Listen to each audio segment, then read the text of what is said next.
One Piece chapter 1155. Now, first of all, let me just say the cover page, right? That shit was amazing because I like penguins. I fuck with penguins.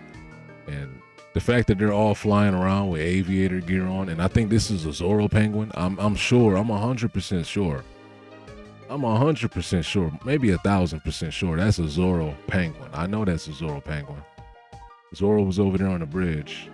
Do I have the full screenshot? Yes, I do. Oops, copyright. But yes, you see that? So that's a Zoro penguin. I know that. And the cover page, I like it because the penguins are there. Let me just get that out the way. But this chapter started off where the last one left off. Loki meeting Rox Diesebek in the underworld. And Rox, I noticed something funny about this. Like, Rox said, okay, listen, you're going to do something I'm about to tell you, right? You're going to call your dad. He found out, Harold is Loki's dad. He said, you're going to call your dad and you're going to tell him that you're hurt and he's going to return back to Elbaf because you're hurt. And I thought it's funny that, like, he followed up with hitting. I didn't know he was going to do this. Okay. I learned before I read this chapter, I seen a couple of spoilers. I seen that his sword was an explosion. People said that. I thought that was just because he clashed with Harold. I didn't know he hit Loki in this chapter. That shit was funny.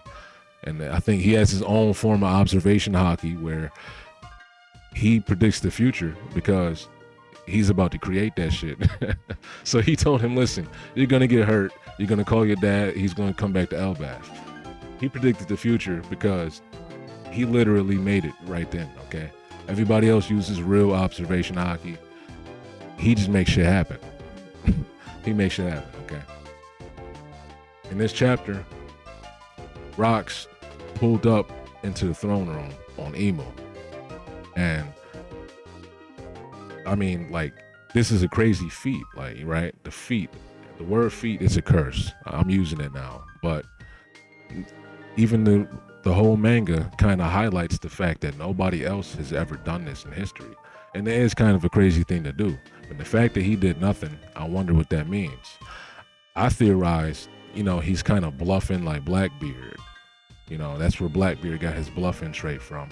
I think he pulled up knowing that he couldn't do anything here. He probably wanted to instill this fear into Emu or just oppose him for no reason, just to make him mad. This is probably why later on in the manga, when we see Emu cutting up pictures in his throne room or her throne room, we see Blackbeard's picture on the floor and getting chopped up too. So Emu probably knows that Blackbeard is Rox's son and just hates his entire lineage because of something like this.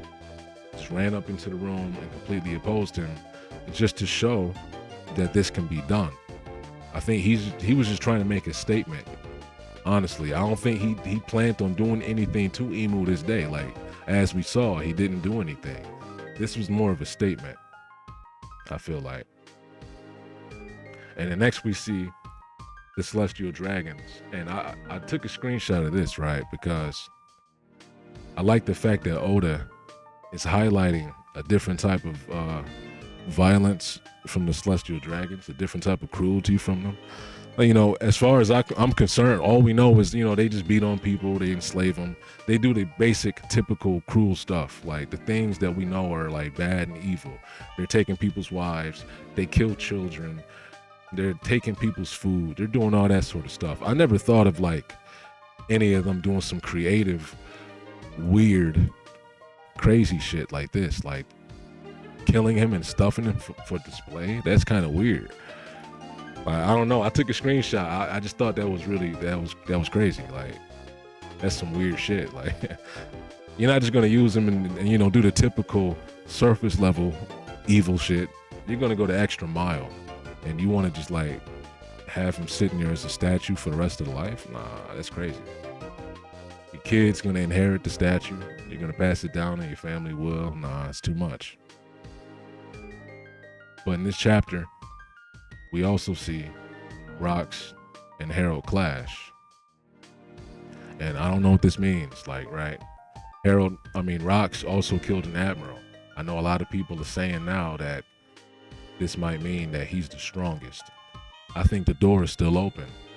Honestly, I think the decisive point in which we find out who's the strongest, at least so far, I feel like obviously, right? Let's get this out the way. Obviously, Nika slash Joy Boy or Emu, they're obviously the strongest, right? Always. But excluding them amongst the pirates and the people of legend, I feel like God Valley is going to really determine who's the strongest. And, you know, a lot of people, I've seen this before, and I've seen people say it multiple times. I've seen somebody say it today that, you know, they had to team up against Rocks. And if you really think about it, the whole God Valley situation was against the entire crew of Rocks pirates. So I don't know. It's still in the air. Who's the strongest? Rocks could be one of the strongest. I feel like he is, but him clashing with Harold and the fact that giants can be killed like by other humans. Harold is strong, but is he stronger than Roger? Could Whitebeard clash with Harold? Like the later Whitebeard. I don't know about this Whitebeard, the one that's on Rox's crew at this point in time. He's probably not as strong as he is in the future, right? But it's a big question though. Who's the strongest person out here, man? We need to know that. And the fact that we see the entire crew here for the first time in this spread, that's a nice spread that we saw. This whole chapter was nice. Let me just say that before I start ranting, talking about random shit. So we also see Caribou's father, as I was informed, this ugly dude right here with 3 chins. And a lot of people might not like his design because he's ugly. People don't like ugly characters in One Piece. But yeah, I don't like his design either. He's ugly as hell. What else can you say about it? Hey, he's here. We got him. We see him. But I also noticed something about Stussy in this chapter. It's probably not something too big to notice. I mean, it's not too noteworthy. I shouldn't be mentioning it maybe, but I did notice that her personality might be completely different from the Stussy that we know today, who was on the CP0 team with with Rob Lucci. I think she's completely different. And the fact that she grew up to be an ugly old lady reflects her personality. Oda said something like that in the past. So I think those type of things, you know, is true. It reflects the personality of the character, and the fact that she's only caring about money, she just seems like she's just a different type of character. She only cares about the fucking money. She grows up later to only care about her only claim to fame is having Whitebeard's son, you know. So we see how she ended up aging, right? She's not a good person. But we find the final moment. We see the moment where Loki gets inspired by Rocks, like Luffy got inspired by Shanks, okay? And for some people, I seen online, because like I said, I seen some spoilers. Like a couple days ago, I seen somebody take a screenshot of Loki and Rocks, and they say, yo, I finally realized that Loki's Shanks is Rocks D. Zebek. And I'm like, bro, like, how do you finally realize that? Loki said that like 4 or 5 chapters ago to Luffy. He said, oh, so you idolize Shanks the same way I do Rocks. So I don't know how people are just now realizing that in this chapter. That's kind of crazy. But we do see the moment where Loki kind of starts feeling that way, because he hears Rocks talking about taking over the entire world, because he's speaking to Harold, and Harold obviously doesn't want to do that. And when I heard him say this to Harold, he said, yo, if we team up, we're unstoppable. That is true. That's completely true. But Harold didn't do that. I feel like this is a future. If we got this future, like we couldn't have this, right? But if we had this outcome, the whole world would be different. Luffy would be trying to end up fighting Blackbeards or Rocks in the end of the story or some shit like that. He'd be fighting an entirely different person at the end of the story. Emu could have got killed a long time ago. It just wasn't their era. It's the whole era thing, right? It just wasn't their era. It didn't happen. It's gonna happen in Luffy's time, in the third world, or whatever they call it, right?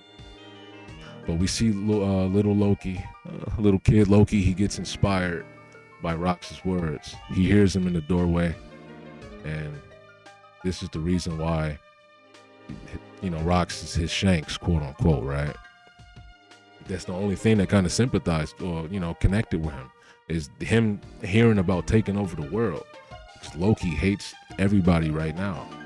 So the idea of like going against the entire world and not caring about this shit and just taking everything for your own, that's something that he's gonna really like and correlate with at this point in time.